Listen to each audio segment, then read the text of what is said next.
राधे राधे प्रिय दर्शकों, आप सभी का अपने इस ओम आस्था परिवार में बहुत बहुत स्वागत है। प्रिय साथियों, आज मैं आप सबको देव कार्य संबंधित बातें बताने वाला हूँ। बातें तो बहुत छोटी छोटी हैं लेकिन बहुत महत्वपूर्ण हैं। प्रिय साथियों, हम सब पूजा पाठ के कार्यों में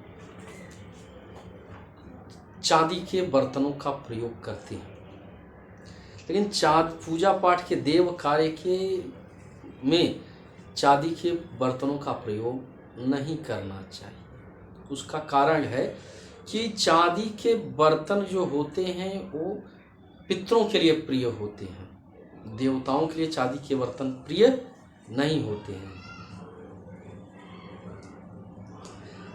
निर्गय सिंधु में एक मंत्र है, उस मंत्र में बताया गया है कि चांदी के बर्तन पितरों को प्रिय हैं। वह मैं मंत्र आपको बताता हूँ। शिव नेत्रोद्भवम यस्मात् रजतम पितृ वल्लभम, अर्थात शिव के नेत्र से उत्पन्न जो चांदी का पात्र है वो पितरों को प्रिय है, अतः उसे चांदी के बर्तन पितृ कार्य में लगाना चाहिए, देव कार्य में नहीं लगाना चाहिए। और एक श्लोक और मत्स्य पुराण में आता है, मत्स्य पुराण में भी लिखा गया है, शिव नेत्रोद्भवम यस्मात् तस्मात् पितृवल्लभम अमंगलम यत् यत्नेन देव कार्येषु वर्जयेत। अर्थात चांदी पितरों को तो परम प्रिय है, पर देव कार्य में इसे अशुभ माना गया है। इसलिए देव कार्य में चांदी के बर्तन को दूर ही रखना चाहिए।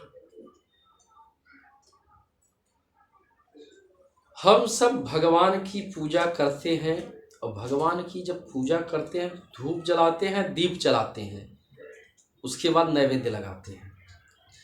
नैवेद्य और दीप के बीच में हाथ धोना बहुत जरूरी होता है कि भगवान की उपासना करते समय दीपक का स्पर्श हो जाए, दीपक दिखा दिया जाए तो हाथ को धो लेना चाहिए, अन्यथा दोष लगता है।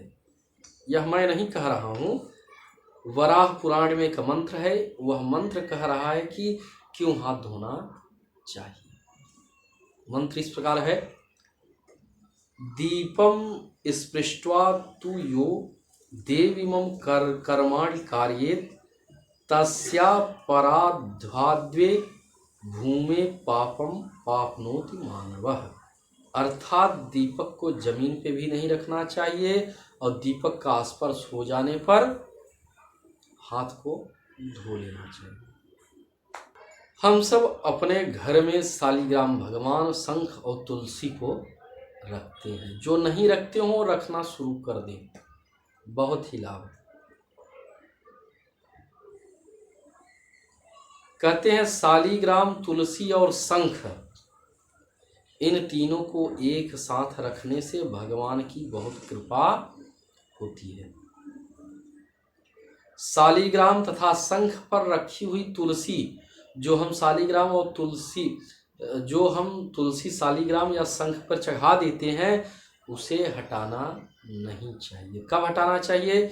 जब भगवान का स्नान कर रहे हैं तो हटा करके तुरंत दूसरा तुलसी पत्र चढ़ा देना चाहिए। अगर न चढ़ाने का भाव हो तो वही तुलसी पत्र जैसा है वैसे ही रख देना चाहिए। कहते हैं शालिग्राम से तुलसी अलग करने वाले को जन्मांतर में स्त्री वियोग की प्राप्ति होती है, अर्थात स्त्री से दूर रहना पड़ता है।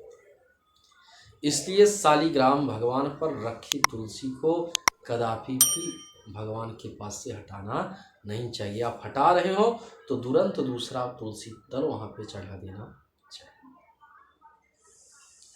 शंख में रखी हुई तुलसी को जो हटाता है या हटा करके दोबारा उसमें नहीं रखता है, वह भार्याहीन और 7 जन्मों तक रोगी होता है।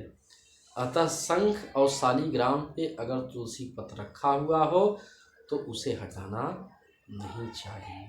कुछ व्यक्तियों की आदत होती है, वस्त्र जिस वस्त्र में नहा रहे हैं वह वस्त्र गीला है और उसी पे पूजा शुरू कर देते हैं। जो व्यक्ति गीले वस्त्र में भगवान की पूजा करता है या घुटने के पैर अपने हाथ को करके जब तब हवन जो भी करता है, उसका सारा पुण्य निष्फल हो जाता है। अतः सूखे वस्त्रों में ही भगवान का पूजन करें तथा जो भी यज्ञ अनुष्ठान पूजा तब करना है अपने घुटने के अंदर हाथ करके ही करना चाहिए। हमारी माताएं बहनें होती हैं, बाल धोती हैं और खुले बालों से ही पूजा कर देती हैं, लेकिन खुले बालों से पूजा नहीं करनी चाहिए। इसका मंत्र मैं आपको बता रहा हूँ कि ऐसा नहीं कि मैं अपने मन से कर रहा हूँ, मैं इसका आपको प्रत्यक्ष प्रमाण दे रहा हूँ मंत्रों के द्वारा। ये दर्शकों, विष्णु पुराण में लिखा गया है कि मुक्त केशश्च नाचा में देवाद्य अर्चा च वर्जयेत, अर्थात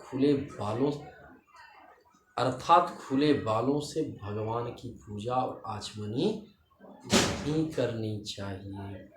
तो अतः आप सब इन बातों का ध्यान जरूर रखें और वीडियो अच्छी लगे तो लाइक सब्सक्राइब करना ना भूलें।